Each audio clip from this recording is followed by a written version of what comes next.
नमस्ते दोस्तों, स्वागत है आपका हमारे YouTube चैनल पर। दोस्तों, अगर आप लोगों ने मेरे चैनल को सब्सक्राइब नहीं किया है तो कर लीजिए, जिससे मेरा हर वीडियो आप तक पहुंच सके। दोस्तों, आज हम अपने वीडियो में समरूपता की कसौटियों के बारे में पढ़ेंगे। सबसे पहले हम समरूपता की परिभाषा देखेंगे। समरूपता वे आकृतियाँ जिनका आकार समान हो किंतु विस्तार या माप परिमाण अलग अलग हो, समरूप कहलाती हैं तथा उनका यह गुणधर्म ही समरूप कहलाता है। उदाहरण के लिए देखिए, आकृति में दो त्रिभुज दिए गए हैं, त्रिभुज ए बी सी तथा त्रिभुज डी ई एफ। जहाँ कोण ए बराबर है कोण डी के, कोण बी बराबर है कोण ई के तथा कोण सी बराबर है कोण एफ के, तथा भुजा ए बी बटे भुजा डी सी, भुजा बी सी भुजा ई एफ के अनुपात में है, भुजा ए सी जो है वो भुजा डी एफ के अनुपात में है। इस प्रकार हम लिख सकते हैं कि त्रिभुज ए बी सी समरूप त्रिभुज डी ई एफ। दोस्तों, त्रिभुज की समरूपता की कुछ शर्तें होती हैं। दो त्रिभुज समरूप हों इसके लिए उनकी तीनों संगत भुजाएं समानुपात में होनी चाहिए और तीनों कोणों का सर्वांगसम होना अनिवार्य होता है।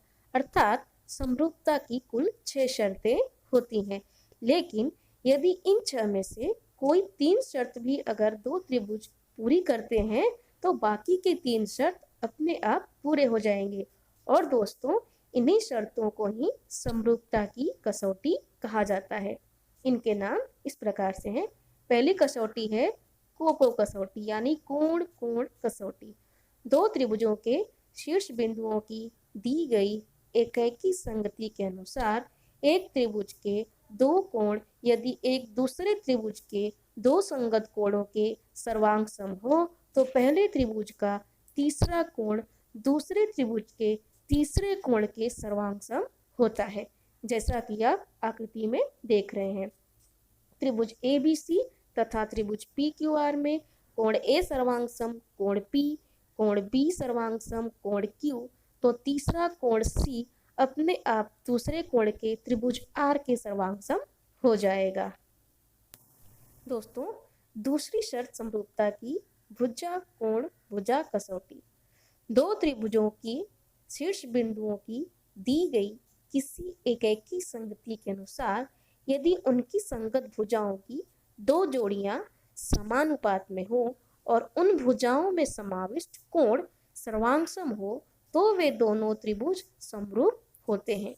इसे ही समरूपता की भुजा कोण भुजा कसौटी कहते हैं। या हम ये कह सकते हैं कि किसी दो त्रिभुजों में यदि उनकी भुजाएं जो हैं वो समान अनुपात में हैं और उनमें समाविष्ट यानी कि उनके द्वारा निर्मित जो कोण है अगर वो सर्वांग सम है तो वो दोनों त्रिभुज आपस में क्या होंगे, समरूप होंगे।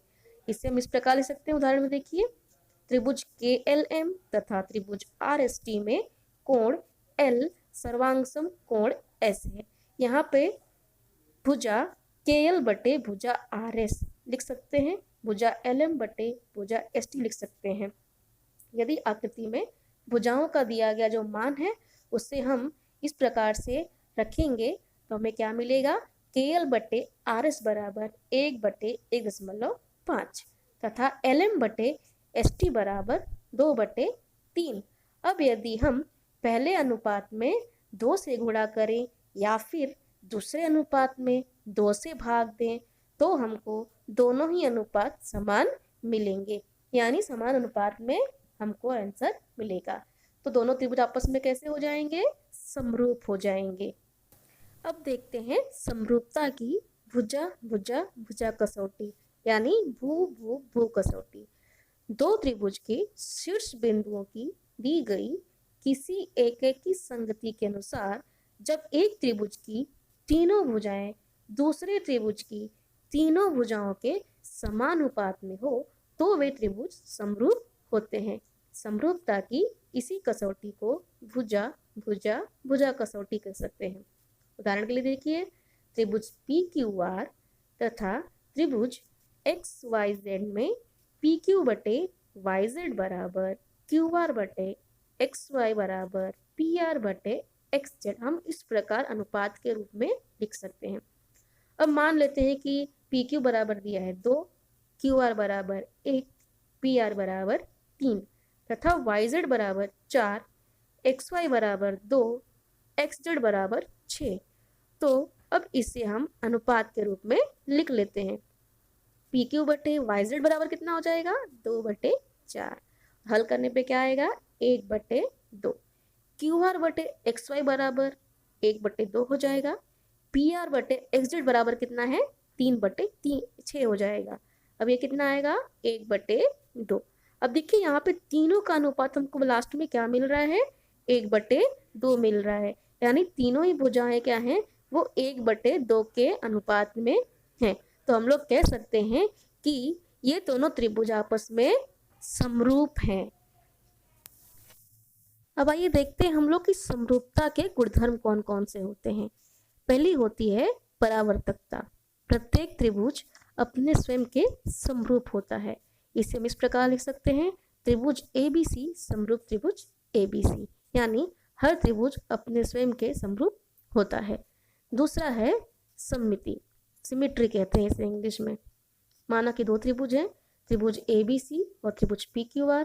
अगर त्रिभुज ABC समरूप है त्रिभुज PQR के, तो त्रिभुज PQR भी समरूप होगा त्रिभुज ABC के। तीसरा होता है संक्रामकता, जिसे हम इंग्लिश में कहते हैं ट्रांजिटिविटी। माना कि 3 त्रिभुज हैं, त्रिभुज ABC, त्रिभुज PQR, त्रिभुज LMN। अगर त्रिभुज ABC समरूप है त्रिभुज PQR के और त्रिभुज PQR समरूप है त्रिभुज LMN के, तो त्रिभुज ABC स्वयं अपने आप त्रिभुज LMN के समरूप हो जाएगा। इसे ही कहते हैं संक्रामकता। यानी अगर पहला समरूप है दूसरे के, दूसरा समरूप है तीसरे के, तो पहला अपने आप समरूप हो जाएगा तीसरे के। तो चलिए दोस्तों, अब आगे देखते हैं हम लोग अपने किताब के पृष्ठ क्रमांक 20 पर दिया गया उदाहरण क्रमांक 4, जो कि एक कृति के रूप में है। कृति में दिया गया है BP लंब AC, CQ लंब AB, A', P', C। इसका अर्थ होता है कि रेखाखंड AC पर बिंदु P स्थित है। फिर दिया है A', Q', B, अर्थात बिंदु Q रेखाखंड AB पर स्थित है। तो सिद्ध करो कि त्रिभुज APB तथा त्रिभुज AQC समरूप हैं।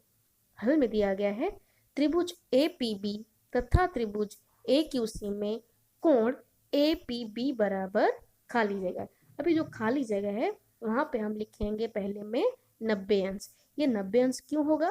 क्योंकि हमने अभी क्वेश्चन में पढ़ा कि BP लंब है AC पर, और लंब जो होता है वो हमेशा 90 अंश का कोण बनाता है। तो हम क्या लिखेंगे कोण APB बराबर 90 अंश। ये हो जाएगा हमारा कथन नंबर 1।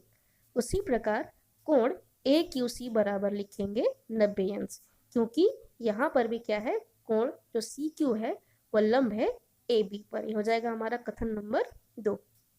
इसलिए हम लोग कह सकते हैं कोण APB सर्वांगसम कोण AQC, और ये हो जाएगा स्टेटमेंट 1 तथा 2 से। हमने जो ऊपर कथन नंबर 1 तथा 2 लिखे हैं उन दोनों के आधार पर दोनों कोण APB तथा कोण AQC सर्वांगसम हो जाएंगे। अब आगे कोण PAB सर्वांगसम कोण AQAC। अब देखिए जो PAB तथा कोण QAC है वो सामान्य कोण है। वो सामान्य कोण क्यों है? क्योंकि वो कोण दोनों ही त्रिभुजों के अंदर समाहित है, इसलिए वो क्या हो गया एक सामान्य कोण हो गया, उसको हम कहते हैं कॉमन। इसलिए त्रिभुज APB समरूप त्रिभुज AQC हो जाएगा। इसलिए त्रिभुज APB समरूप त्रिभुज AQC हम लोग लिख सकते हैं। किस बेस पे लिखेंगे? कोण कोण कसौटी से, क्योंकि हमको दोनों ही त्रिभुजों में 2 कोण ऐसे हैं जो कि सर्वांगसम है, इसलिए हम लोग लिख सकते हैं कि त्रिभुज APB समरूप त्रिभुज AQC, और वो भी कोण कोण कसौटी से। तो बच्चों आज के वीडियो में बस इतना ही। अगले वीडियो में हम लोग प्रश्न संग्रह 1.3 हल करना सीखेंगे। तब तक के लिए बाय बाय।